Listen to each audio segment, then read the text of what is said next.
Hello दोस्तों, welcome to edu पाठशाला। Edu पाठशाला में आपका स्वागत है। Education with defence. तो दोस्त, आज चलते हैं Indian polity and constitution GK in Hindi MCQ का सेट 2 करने जा रहे हैं। सेट 1 आपको डिस्क्रिप्शन में लिंक मिल जाएगा, आप वहां से जरूर देखेंगे, काफी इंपॉर्टेंट क्वेश्चन है। तो चलिए आज का सेशन स्टार्ट करते हैं। तो निम्नलिखित में से निम्नलिखित में संविधान का कौन सा भाग संशोधित नहीं किया जा सकता है? दोस्तों, संविधान का जो है कौन सा भाग संशोधित नहीं किया जा सकता है? तो ऑप्शन आइए देखते हैं। इसमें है प्रस्तावना, राज्य के नीति निर्देशक सिद्धांत, मौलिक अधिकार और न्यायिक समीक्षा। तो दोस्तों, न्यायिक समीक्षा जो है ऑप्शन नंबर डी, इसको हम क्या कर सकते हैं? संशोधित नहीं कर सकते हैं। संशोधित इन द सेंस इसको जो है हम संशोधित मतलब रिवाइज नहीं कर सकते हैं, मॉडिफाई नहीं कर सकते हैं। तो न्यायिक समीक्षा है क्या, इसके बारे में जानकारी लेते हैं। What is the judicial review? न्यायिक समीक्षा को हम जुडिशियल रिव्यू बोलते हैं इंग्लिश में। Supreme court can declare act of government unconstitutional, making the law illegal, null and void. This is a check on the other branches of government. दोस्तों, judicial review में विधायी कार्यों की समीक्षा किया जाता है, न्यायिक कार्यों की समीक्षा किया जाता है और प्रशासनिक कार्यों की समीक्षा किया जाता है। जुडिशियल रिव्यू जो इंडियन कॉन्स्टिट्यूशन में लिया गया है या यूनाइटेड स्टेट से लिया गया है, इसमें कोई भी संशोधन, रिवाइज्ड या मॉडिफिकेशन हम नहीं कर सकते हैं। आइए ऑप्शन नंबर 1 पे चलते हैं, ए पे। प्रस्तावना क्या है? तो प्रस्तावना के बारे में जानकारी लेते हैं। इसे हम प्रीएम्बल कहा जाता है। यह जो है यूएस से लिया गया है। कहां से लिया गया? यूनाइटेड स्टेट से। और इसका लैंग्वेज जो है ये ऑस्ट्रेलिया से टेकन है, ऑस्ट्रेलिया से लिया गया है। प्रीएम्बल का जो लैंग्वेज है ऑस्ट्रेलिया से लिया गया है। प्रीएम्बल को भारत के संविधान की आत्मा इसलिए भी कहा जा सकता है बिकॉज इसमें संविधान के बारे में सब कुछ बहुत संक्षिप्त में मौजूद है, बहुत संक्षिप्त में मौजूद है। 13 दिसंबर 1946 को संविधान सभा में जवाहरलाल नेहरू द्वारा पेश किए गए ऑब्जेक्टिव रिजोल्यूशन पर आधारित है। किस पे है? ऑब्जेक्टिव रिजोल्यूशन पे आधारित है। दोस्तों, यह 26 नवंबर 1949 को अपनाया गया था। कब अपनाया गया था? 26 नवंबर 1949 को। बट इसे लागू जो किया गया था 26 जनवरी 1950 से लागू किया गया था, जिसे आज हम भारत गणतंत्र दिवस के रूप में जानते हैं। भारत गणतंत्र दिवस के रूप में जानते हैं, जो इसमें लागू किया गया था। तो प्रीएम्बल के बारे में जानकारी हम ले लिए। दोस्तों, अब आते हैं दूसरे ऑप्शन पे, राज्य के नीति निर्देशक सिद्धांत। राज्य के जो नीति निर्देशक सिद्धांत है इसके बारे में जानकारी लेते हैं। इसको इंग्लिश में डायरेक्टिव प्रिंसिपल बोला जाता है। यह पार्ट 4 आर्टिकल 36 टू 51 तक इसके बारे में बताया गया है। तो जो डायरेक्टिव प्रिंसिपल है हमारे, उसके बारे में ये बताया, ये आयरलैंड से टेकन किया हुआ है, लिया गया है। उद्देश्य इसका क्या है? लोक कल्याणकारी राज्यों की स्थापना करना। लोक कल्याणकारी राज्यों की स्थापना करना इसका उद्देश्य है। आगे बढ़ते हैं दोस्तों, मौलिक अधिकार के बारे में जानकारी ले लेते हैं। मौलिक अधिकार जो है यह यूएसए से, यूनाइटेड स्टेट ऑफ अमेरिका से लिया गया है। तो मूल संविधान में टोटल 7 मौलिक अधिकार थे, बट 44th अमेंडमेंट संविधान संशोधन के द्वारा संपत्ति के अधिकार को मौलिक अधिकारों की लिस्ट से हटा करके संविधान के आर्टिकल 300A के अंतर्गत कानूनी अधिकार के रूप में रखा गया। देन टोटल 6 जो है अभी हमारे मौलिक अधिकार है। 6 जो है मौलिक अधिकार है हमारे। तो दोस्तों, 6 मौलिक अधिकार जो है ये क्या क्या है? समता का अधिकार जो कि 14 से 18 आर्टिकल में आता है। स्वतंत्रता का अधिकार दूसरा जो कि 19 से 22 आर्टिकल में आता है। शोषण के विरुद्ध अधिकार 23 से 24 आर्टिकल में आता है। धार्मिक स्वतंत्रता का अधिकार 25 से 28 के बीच में आता है। संस्कृति व शिक्षा संबंधी अधिकार 29 से 30 के बीच में आता है। संवैधानिक उपचारों का अधिकार यह कितने में आता है? 32 में आता है। तो दोस्तों, आशा करता हूं कि आपको मेरी तरफ से दी गई जानकारी बहुत ही इंपॉर्टेंट है। तो इसके चारों ऑप्शन के बारे में आपने डिटेल जानकारी लिया, और जो क्वेश्चन था उसका आंसर है ऑप्शन नंबर डी, न्यायिक समीक्षा। न्यायिक समीक्षा मतलब जुडिशियल रिव्यू के बारे में बताया गया है। ये यूएस से टेकन किया गया है। तो इसमें जो है कोई भी रिवाइज या मॉडिफिकेशन नहीं किया जा सकता है। तो इसे आप जरूर ध्यान में रखेंगे, तो आप इन्हें बार बार सुने, जो कि आने वाले एग्जाम में या आपके नॉलेज बेसिस पे काफी बेनिफिट होगा। तो चलिए आगे बढ़ते हैं। आज का सेशन का दूसरा क्वेश्चन, भारतीय संविधान में संशोधन का प्रस्ताव किस देश के संविधान से लिया गया है? तो दोस्तों संशोधन का जो प्रस्ताव है यह दक्षिण अफ्रीका से लिया गया है। दक्षिण अफ्रीका से लिया गया। ऑप्शन नंबर बी इसका राइट आंसर है। भारतीय संविधान में संशोधन का प्रस्ताव दक्षिण अफ्रीका के संविधान से लिया गया है। आइए चलते हैं नेक्स्ट क्वेश्चन पे। नेक्स्ट क्वेश्चन 43 पे चलते हैं। राज्यसभा के बारे में कौन सा कथन असत्य है? यहाँ पे असत्य बोला गया है तो आप इन्हें फॉल्स बोला गया है, तो ये आप इन्हें याद रखेंगे। राज्यसभा में 12 सदस्य प्रधानमंत्री द्वारा मनोनीत किए जाते हैं, बिल्कुल ही गलत है। राज्यसभा में 12 सदस्य जो है प्रधानमंत्री द्वारा जो है मनोनीत नहीं किए जा सकते हैं। राज्यसभा के 250 सदस्य होते हैं जिसमें 238 चुने जाते हैं और 12 राष्ट्रपति द्वारा मनोनीत किए जाते हैं। तो यहाँ पे प्रधानमंत्री नहीं राष्ट्रपति द्वारा मनोनीत किए जाते हैं। तो ये ऑप्शन नंबर ए इस क्वेश्चन का राइट आंसर है, जो कि असत्य है। राज्यसभा के 1/3 सदस्य हर 2 वर्षों में सेवानिवृत्त हो जाते हैं, बिल्कुल सही है। राज्यसभा भंग नहीं हो सकता है, कभी भंग नहीं हो सकता है। राज्यसभा का सभापति उपराष्ट्रपति होता है, बिल्कुल राइट है। तो आपको इस क्वेश्चन का जो आंसर है वो आंसर ए है। तो दोस्तों चलिए आगे बढ़ते हैं। भारत की संसद में कौन कौन होते हैं? दोस्तों भारत की संसद में जो है कौन कौन होते हैं? तो दोस्तों ऑप्शन नंबर डी इसका राइट आंसर है। लोकसभा, राज्यसभा और राष्ट्रपति। भारत की संसद में जो है लोकसभा, राज्यसभा और राष्ट्रपति को मिला करके भारतीय संसद बनता है। तो आप इन्हें जरूर याद रखेंगे, राष्ट्रपति को अलग नहीं कर सकते हैं। लोकसभा, राज्यसभा और राष्ट्रपति जरूर इन्हें याद रखेंगे आप। तो चलिए चलते हैं नेक्स्ट क्वेश्चन पे। नेक्स्ट क्वेश्चन ये बोला जा रहा है कि शिक्षा का अधिकार अधिनियम 2009 में गरीबों को 25 पीसी मुक्त सीटें का आदेश दिया गया है, जिसमें भारत के निम्नलिखित स्कूल है। तो दोस्तों ऑप्शन नंबर डी इसका राइट आंसर है। सरकारी स्कूल, अनुदानित प्राइवेट स्कूल, बिना अनुदानित प्राइवेट स्कूल, है ना, ये सारे आ जाते हैं। तो आप इन्हें याद रखेंगे। 25 जो है प्राइवेट स्कूल मुक्त सीटों का आदेश दिया गया है, 25 पीसी मुक्त सीटों का आदेश दिया गया है, जिसमें से भारत के निम्नलिखित स्कूल हैं। तो ये सारे स्कूल जो है ये निम्नलिखित है, 2009 के अनुसार दिया गया है। तो चलिए चलते हैं क्वेश्चन नंबर 46 पे। निम्नलिखित पर ध्यान दीजिए। निम्नलिखित पे जो है आपको ध्यान देना है। तो इसमें क्या क्या है? निम्नलिखित पे भारत का मुख्य न्यायाधीश, सुप्रीम कोर्ट के अन्य न्यायाधीश, राष्ट्रपति उपरोक्त में से किसकी नियुक्ति के लिए सर्वोच्च न्यायालयों के न्यायाधीशों से परामर्श कर सकता है? सर्वोच्च न्यायालय के न्यायाधीशों से परामर्श कर सकता है। तो दोस्तों ये दोनों, भारत का जो मुख्य न्यायाधीश है और सुप्रीम कोर्ट के अन्य न्यायाधीश, इसमें राष्ट्रपति जो है दोनों के लिए मतलब जो है मुख्य न्यायाधीश से सलाह ले सकता है, परामर्श ले सकता है। तो राष्ट्रपति यदि आवश्यक सोचते हैं तो लेख 124(2) के अनुसार सर्वोच्च न्यायालय न्यायाधीश नियुक्त करने के लिए राज्यों के उच्च न्यायालय के न्यायाधीशों से परामर्श ले सकते हैं, नहीं तो नहीं भी ले सकते हैं, अपनी मर्जी है उनकी। चलिए आगे बढ़ते हैं क्वेश्चन नंबर 46 पे, जो कि थोड़ा क्वेश्चन लंबा है दोस्तों। तो आप इन्हें पढ़ेंगे तो काफी सारे क्वेश्चन, छोटे छोटे क्वेश्चन आपको सॉल्व हो जाएंगे, इसलिए ये क्वेश्चन लिया गया है। अब आइए, भारत का संविधान लोगों को विभिन्न राज्यों में व्यापार, वाणिज्य और आवागमन का अधिकार प्रदान करता है। हालांकि इस प्रावधान के बावजूद भारत में एक राज्य भारत के अन्य राज्यों से माल के आयात पर कर लगाने के लिए कानून बना सकता है, बशर्ते अन्य राज्यों में भी ऐसा ही कर लगा हो।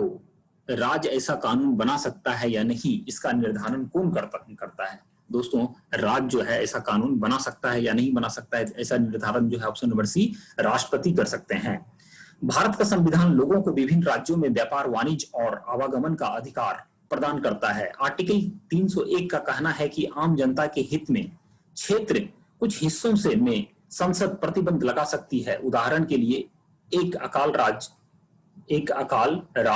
संसद को कुछ भेदभाव कानून लागू करने का नेतृत्व कर सकता है अगर वह भेदभाव सार्वजनिक हितों के पक्ष में हो। अनुच्छेद 303 के अनुसार भारत में एक राज्य भारत के अन्य राज्यों से माल के आयात पर कर लगाने के लिए कानून बना सकता है, बशर्ते अन्य राज्यों में भी ऐसा ही लगा हो। इसलिए इस तरह का जो कर है राज्य लगा सकता है या नहीं, इसका निर्धारण जो है राष्ट्रपति कर सकते हैं, राष्ट्रपति के अलावा कोई नहीं कर सकते हैं दोस्तों।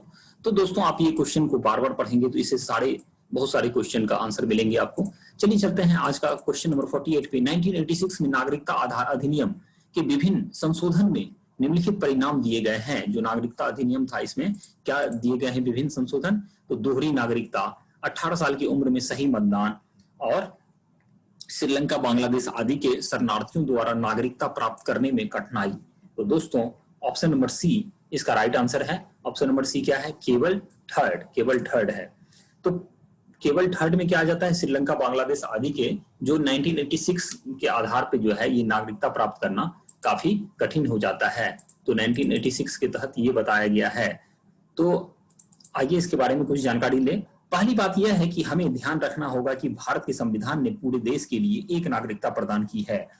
ओसीआई और पीआईओ जैसी अवधारणाओं के बावजूद जिन्हें अब विलय कर दिया गया है, भारत में कोई दोहरी नागरिकता नहीं है। जो लोग इन श्रेणियों में है वे मतदान अधिकारियों का प्रयोग नहीं कर सकते हैं। मतदान का अधिकार संवैधानिक है और 61 संविधान संशोधन के अनुसार मताधिकार की आयु 21 से 18 कर दी गई है।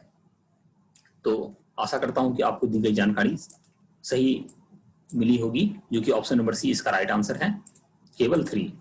तो दोस्तों आइए चलते हैं क्वेश्चन नंबर 49 पे।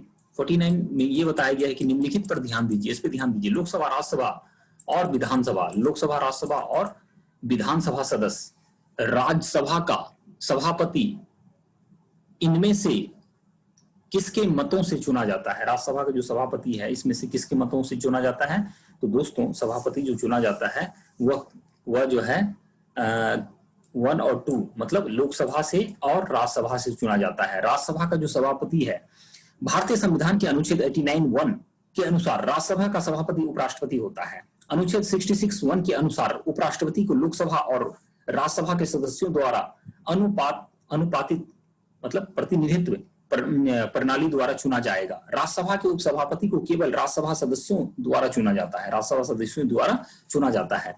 तो आपको ये समझ में आ गया होगा। तो लोकसभा और राज्यसभा के द्वारा जो है उपराष्ट्रपति को चुना जाता है।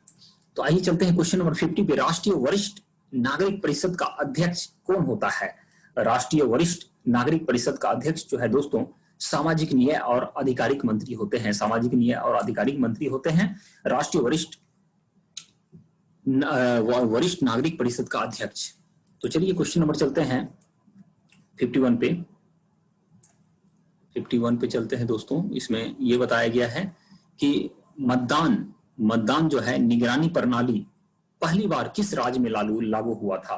किस राज्य में लागू हुआ था? मतदान निगरानी प्रणाली पहली बार किस राज्य में लागू हुआ था? दोस्तों ऑप्शन नंबर ए इसका राइट आंसर है, गोवा में। मतदान निगरानी प्रणाली पहली बार गोवा में लागू की गई थी। प्रणाली के तहत मतदाताओं के फिंगरप्रिंट कंप्यूटर पर लगाए गए वेब कैमरे द्वारा उनकी तस्वीर के साथ उंगली का जो है प्रिंट लिया जाता था, रीडिंग मशीन द्वारा रिकॉर्ड किए जाएंगे। ये गोवा में किया गया था पहली बार। आइए चलते हैं क्वेश्चन नंबर 52 पे। केपीएलटी करबी पीपुल्स लिबरेशन टाइगर मुख्य रूप से किस प्रदेश में सक्रिय है? करबी पीपुल्स लिबरेशन टाइगर जो है यह मुख्य रूप से असम में, ऑप्शन नंबर सी इसका राइट आंसर है, असम में जो है यह सक्रिय है। चलिए चलते हैं क्वेश्चन नंबर 53 पे। राष्ट्रीय भूमि अधिग्रहण पुनर्वास विधेयक का लक्ष्य निम्नलिखित में से किसका विकल्प होना है? तो दोस्तों ऑप्शन नंबर सी इसका राइट आंसर है, भूमि अधिग्रहण अधिनियम 1894। ऑप्शन नंबर सी इसका राइट आंसर है, भूमि अधिग्रहण अधिनियम 1894। मतलब राष्ट्रीय भूमि अधिग्रहण पुनर्वास और पुनर्वास विधेयक का लक्ष्य जो है यह जो है भूमि अधिग्रहण अधिनियम 1894 के तहत है। तो आप इन्हें याद रखेंगे। आइए चलते हैं नेक्स्ट क्वेश्चन पे 54 पे। यदि चुनाव के दौरान चुनाव प्रत्याशियों की संख्या 64 से अधिक हो जाए तो चुनाव आयोग क्या करेंगे? तो दोस्तों चुनाव आयोग जो है क्या करेंगे? ऑप्शन नंबर सी, इस सीट पर चुनाव ईवीएम की जगह बैलेट बॉक्स से होगा। ईवीएम की जगह बैलेट बॉक्स से होगा।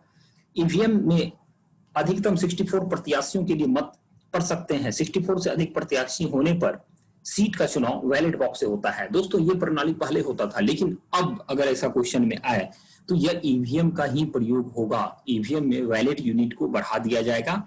एक बैलेट यूनिट में जैसे 16 कैंडिडेट को लिया जाता है तो 16 और उसके बाद फिर जितने ज्यादा उसमें रिक्वायरमेंट होंगे उतने ईवीएम को बढ़ा दिया जाएगा। तो ये प्रीवियस पहले का क्वेश्चन है, इसलिए इसका आंसर जो है क्वेश्चन के अनुसार सी है। बट अब जो क्वेश्चन आएंगे आने वाले एग्जाम में उसमें ईवीएम के थ्रू ही चुनाव आयोग करवाया जाएगा। पिछले लोकसभा 2019 के चुनाव में ऐसा करवाया गया था, जो कि साउथ में इलेक्शन हुआ था वहां पे 184 कैंडिडेट थे और 184 कैंडिडेट में ईवीएम के थ्रू ही करवाया गया था इलेक्शन।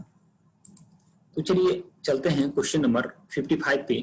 ईवीएम में अधिकतम कितने प्रत्याशी हो सकते हैं? दोस्तों ईवीएम में अधिकतम जो है 16 उम्मीदवार एक वैलिड यूनिट में होते हैं, तो अधिकतम जो है 64 हो सकते हैं इस क्वेश्चन के बेसिस पे, बट अभी के अनुसार 64 से ज्यादा ले सकते हैं। आपका ऐसा कंडीशन है जो कि 2019 में चेंज हो गया है।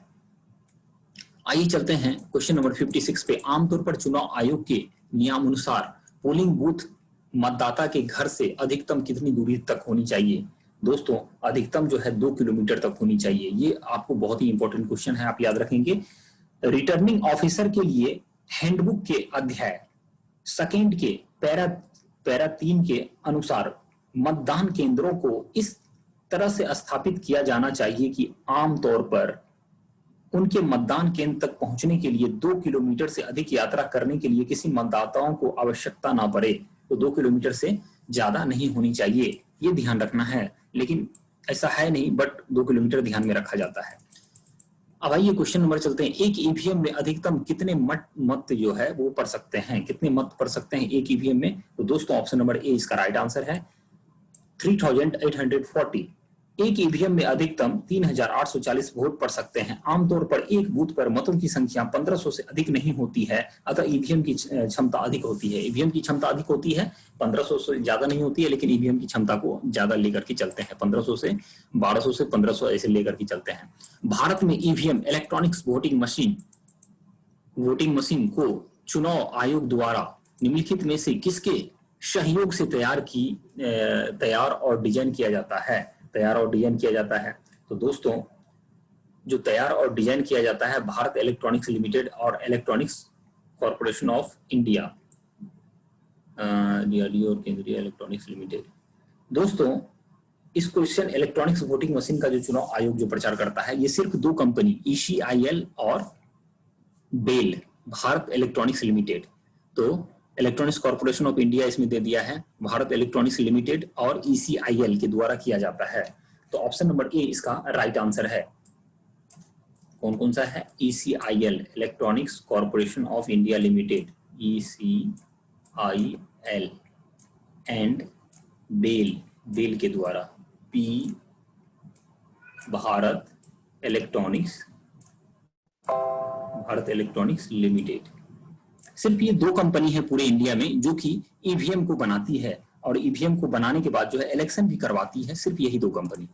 तो दोस्तों आप इन्हें याद रखेंगे, ध्यान रखेंगे इस दोनों को। तो चलिए चलते हैं नेक्स्ट क्वेश्चन पे चलते हैं। इसमें नेक्स्ट क्वेश्चन ये आता है कि EVM electronics voting machine Bharat में पहली बार कब प्रयोगात्मक आधार पर किया गया था? तो दोस्तों यह ऑप्शन नंबर ए इसका राइट आंसर है। 1989 से लेकर के 90 में किया गया था, पहली बार प्रयोग किया गया था। पहली बार जो पूरा इलेक्शन हुआ था गोवा में हुआ था, जो कि पूर्णतः इलेक्शन करवाया गया था। अब तक किसी चुनाव में भारत के किसी भी निर्वाचन क्षेत्र में उम्मीदवारों की अधिकतम संख्या क्या थी? किसी भी उम्मीदवारों की अधिकतम संख्या कितना थी? तो दोस्तों ऑप्शन नंबर डी इसका राइट आंसर है, 1033। तमिलनाडु के मोदाकुरुची विधानसभा क्षेत्र में 1996 में तमिलनाडु विधानसभा के आम चुनाव के दौरान 1033 चुनाव उम्मीदवार थे। मतपत्र पुस्तिका के रूप में थे। उस समय जो है ईवीएम से नहीं हुआ था, पुस्तिका के रूप में हुआ था, क्योंकि बहुत ज्यादा कैंडिडेट थे, 1033। दोस्तों आइए चलते हैं क्वेश्चन नंबर 61 पे। तो क्वेश्चन नंबर 61 क्या कहता है? पार्टी पावर मंत्रियों और अन्य अधिकारियों के लिए भारत के निर्वाचन आयोग द्वारा आचार संहिता के अनुसार किस समय से विवेकाधीन निधि से अनुदान भुगतान अनुमोदित नहीं किया जाता है? अनुदान भुगतान और अनुमोदित नहीं किया जा सकता है। तो दोस्तों ऑप्शन नंबर बी इसका राइट आंसर है, आयोग द्वारा समय चुनाव की घोषणा की गई हो। आयोग द्वारा जो है समय चुनाव की घोषणा की गई हो, उसके बाद हम नहीं कर सकते हैं। चलिए क्वेश्चन नंबर चलते हैं 62 पे। 62 में ये बोला जाता है कि भारत के निर्वाचन आयोग द्वारा राजनीतिक दलों और उम्मीदवारों के मार्गदर्शन के लिए आदर्श आचार संहिता के अनुसार वे मतदान के करीब तय किए गए घंटे के साथ समाप्त होने वाले डैश घंटों की अवधि के दौरान सार्वजनिक मीटिंग नहीं कर सकते हैं। दोस्तों, जो सार्वजनिक मीटिंग जो है वो नहीं कर सकते हैं 48 आवर्स पहले, जब मतदान होगा उसके 48 घंटा पहले जो है वह कोई भी सार्वजनिक मीटिंग नहीं कर सकते हैं। तो आप इसे 48 आवर्स जो है 2 दिन पहले मीटिंग नहीं कर सकते हैं, ये आप जरूर याद रखेंगे। भारत के दूरसंचार और नियामक प्राधिकरण की स्थापना कब हुई थी? भारत के दूरसंचार और न्यायिक प्राधिकरण की स्थापना कब हुई थी? तो दोस्तों ऑप्शन नंबर सी इसका राइट आंसर है 1997 कानून द्वारा संसद। भारत के दूरसंचार और नियामक प्राधिकरण की स्थापना 1997 में संसद ने कानून द्वारा किया गया था, संसद के कानून द्वारा किया गया था। दोस्तों चलते हैं क्वेश्चन नंबर 64 पे। इसमें यह बताया जा रहा है कि भारत के वित्त मंत्रालय के वित्त मंत्रालय के परिसर को डैश भी कहा जाता है। वित्त मंत्रालय के परिसर को क्या कहा जाता है? उत्तरी ब्लॉक कहा जाता है, उत्तरी नॉर्थ ब्लॉक कहा जाता है। क्या कहा जाता है? नॉर्थ ब्लॉक कहा जाता है। तो वित्त मंत्रालय के परिसर को नॉर्थ ब्लॉक कहा जाता है, आप इसे जरूर याद रखेंगे। चलिए क्वेश्चन नंबर चलते हैं 65 पे। निम्नलिखित में से कौन सा संविधान संशोधक विधेयक नागरिकों को सहकारी समितियों का गठन करने का मौलिक अधिकार प्रदान करता है? सहकारियों का जो गठन है, गठन करने का मौलिक अधिकार प्रदान करता है। ऑप्शन नंबर बी इसका राइट आंसर है 111 आर्टिकल 111। चलिए क्वेश्चन नंबर चलते हैं 66 पे। भारत सरकार अधिनियम 1919 में पहली बार भारत में द्विशासन के रूप में जाना जाने वाला एक सिस्टम पेश किया गया था, जिसमें यह बताया गया था कि वह विभिन्न विषयों के क्षेत्र डैश में विभाजित किए गए हैं। विभिन्न विषयों के क्षेत्र डैश में विभाजित किए गए हैं। तो दोस्तों ऑप्शन नंबर बी इसका राइट आंसर है। इसमें यह बोला गया है कि आरक्षित विषय और स्थानांतरित विषय के बारे में, आरक्षित विषय और स्थानांतरित विषय के बारे में। चलिए चलते हैं क्वेश्चन नंबर 67 पे। सेवा का अधिकार निम्नलिखित बिलों या अधिनियमों में से एक महत्वपूर्ण हिस्सा है। सेवा का अधिकार जो है सूचना का अधिकार अधिनियम से रिलेटेड है। सेवा का अधिकार निम्नलिखित बिलों या अधिनियमों में से एक है, तो सूचना का अधिकार अधिनियम में से। ऑप्शन नंबर सी इसका राइट आंसर है। सेवा का अधिकार सूचना का अधिकार अधिनियम का भाग है। आइए चलते हैं क्वेश्चन नंबर 68 पे। दोस्तों बहुत ही इंपॉर्टेंट क्वेश्चन आपको बताने जा रहा हूं, अभी तक बता चुका हूं, जो कि आप बार बार इस वीडियो को देखेंगे। राज्यों और केंद्र के बीच राजस्व साझाकरण व्यवस्था को हल करने के लिए वित्त आयोग रखने का प्रावधान संविधान का हिस्सा है, जिसके तहत निम्नलिखित अनुच्छेदों में से एक है। तो 280 आर्टिकल 280। दोस्तों इसमें यह बताया गया है कि राज्यों और केंद्र के बीच राजस्व साझाकरण व्यवस्था को हल करने के लिए वित्त आयोग रखने का प्रावधान संविधान के हिस्सा है, जिसके तहत निम्नलिखित अनुच्छेद में से एक है। 280 हो जाएगा। तो आइए चलते हैं क्वेश्चन नंबर नेक्स्ट क्वेश्चन पे, जो कि 69 है। AFSPA पहली बार कहां लगाया गया था? तो दोस्तों ये जो लगाया गया था 7 पूर्वोत्तर राज्य में लगाया गया था। तो ऑप्शन नंबर डी इसका राइट आंसर है।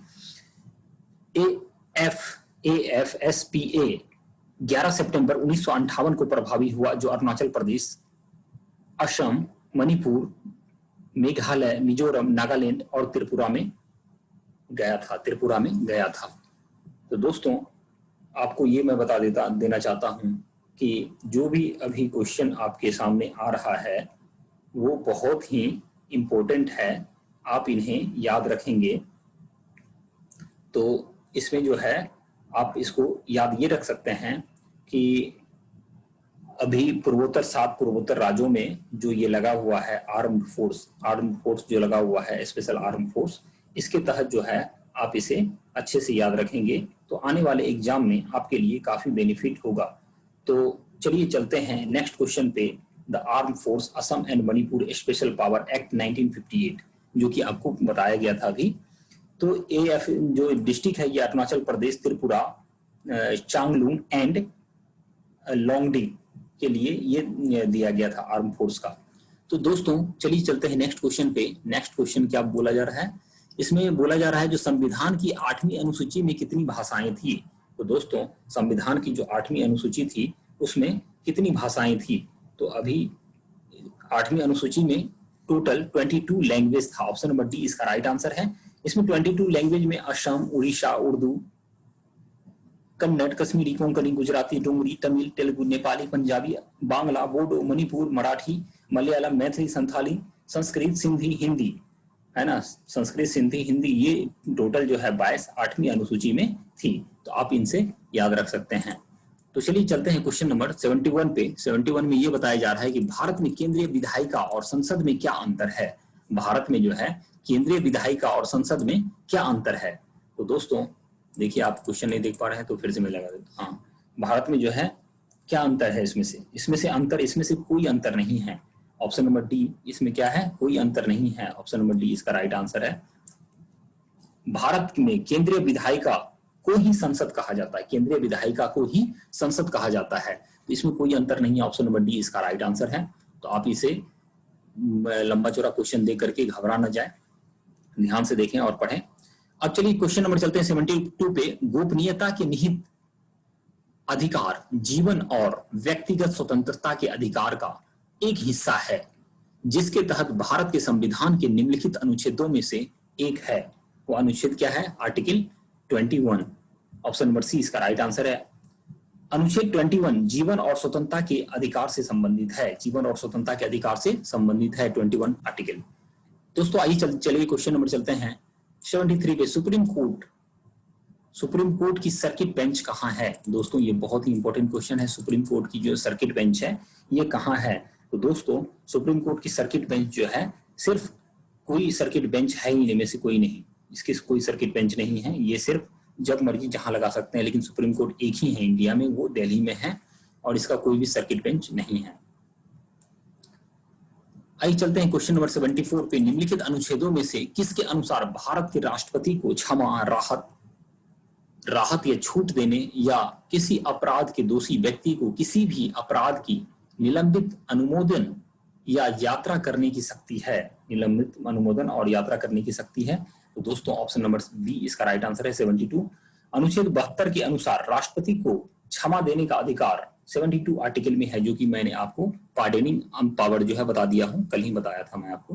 प्रीवियस जो सेट 1 था उसमें मैं आपको बता चुका हूं। मौलाना आजाद राष्ट्रीय फेलोशिप स्कीम किसके लिए है? मौलाना आजाद राष्ट्रीय फेलोशिप स्कीम किसके लिए? मुस्लिम के लिए है। मुस्लिम में बीपीएल परिवार के लिए है, या 5 अल्पसंख्यक में बीपीएल परिवार के लिए है, या 5 चयनित अल्पसंख्यकों के लिए? तो दोस्तों ऑप्शन नंबर डी इसका राइट आंसर है। मौलाना आजाद राष्ट्रीय फेलोशिप स्कीम भारत के 5 अल्पसंख्यकों के लिए है, जो कि 5 अल्पसंख्यक मुस्लिम भी आते हैं उसमें, सिख, बौद्ध, जैन, ये सारे आते हैं। आइए चलिए क्वेश्चन नंबर चलते हैं 76 पे।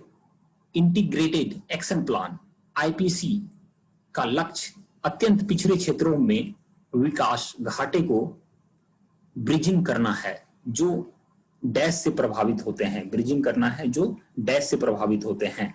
दोस्तों यह वामपंथी अतिवाद से आईईपी वामपंथी अतिवाद प्रभावित इलाके के लिए है। आईईपी धारा जो है ये इंटीग्रेटेड एक्शन प्लान जो है वामपंथी अतिवाद के लिए है। चलिए क्वेश्चन नंबर चलते हैं 77 पे। प्रधानमंत्री का 15 सूत्रीय कार्यक्रम निम्नलिखित में से किसके लिए है?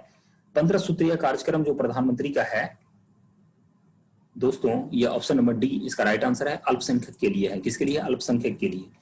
प्रधानमंत्री का 15 सूत्रीय कार्यक्रम अल्पसंख्यकों के लिए है, माइनॉरिटी के लिए। आइए चलते क्वेश्चन नंबर 78 पे। 14 सितंबर 1949 देश के संविधान निर्माताओं ने हिंदी को देश की स्थिति प्रदान करने का फैसला किया था। हिंदी को देश की स्थिति का फैसला किया था। तो दोस्तों यह ऑप्शन नंबर सी इसका राइट आंसर है। संघ की आधिकारिक भाषा हिंदी संघ की आधिकारिक भाषा है। हिंदी जो है संघ की आधिकारिक भाषा है। आइए चलते हैं 79 पे। भारतीय राष्ट्रीय एकता परिषद का अध्यक्ष कौन होता है? भारतीय राष्ट्रीय एकता परिषद का अध्यक्ष जो है ये प्रधानमंत्री होता है। ऑप्शन ए सही आंसर है। भारतीय राष्ट्रीय एकता परिषद का अध्यक्ष प्रधानमंत्री होता है। तो आप इन्हें याद रखेंगे। 12 है, टोटल 12 खंड है जो कि उसके अध्यक्ष राष्ट्रपति प्रधानमंत्री होते हैं। तो इसमें चलिए आज का सेशन का लास्ट क्वेश्चन है। निम्नलिखित पर ध्यान दीजिए। भारत का संविधान संसद द्वारा कानून बंधुआ श्रम की समस्या को उपरोक्त में से किसके द्वारा संबोधित किया जाता है? दोस्तों दोनों के द्वारा, भारत का संविधान और संसद द्वारा कानून, दोनों के द्वारा किया जाता है। तो ऑप्शन नंबर सी इसका राइट आंसर है। अनुच्छेद 23(1) के तहत भारत का संविधान भीख और मजदूर श्रम के अन्य समान रूपों के प्रतिबंधित करता है। बंधुआ श्रम प्रणाली पूरे देश में कानून द्वारा समाप्त कर दी गई थी। WEF 25 अक्टूबर 1975 से बंधुआ श्रम प्रणाली उन्मूलन अध्यादेश के तहत, जिससे वांडेड लेबर सिस्टम उन्मूलन अधिनियम 1976 द्वारा प्रतिस्थापित किया गया था। तो बंधुआ मजदूर जो है ये खत्म कर दिया गया है 1975 में 25 अक्टूबर को, और ये जो है कानून ला दिया गया है कि बंधुआ मजदूर नहीं होनी चाहिए 1976 में। तो ये भारत का संविधान और संसद द्वारा कानून लागू कर दिया गया है।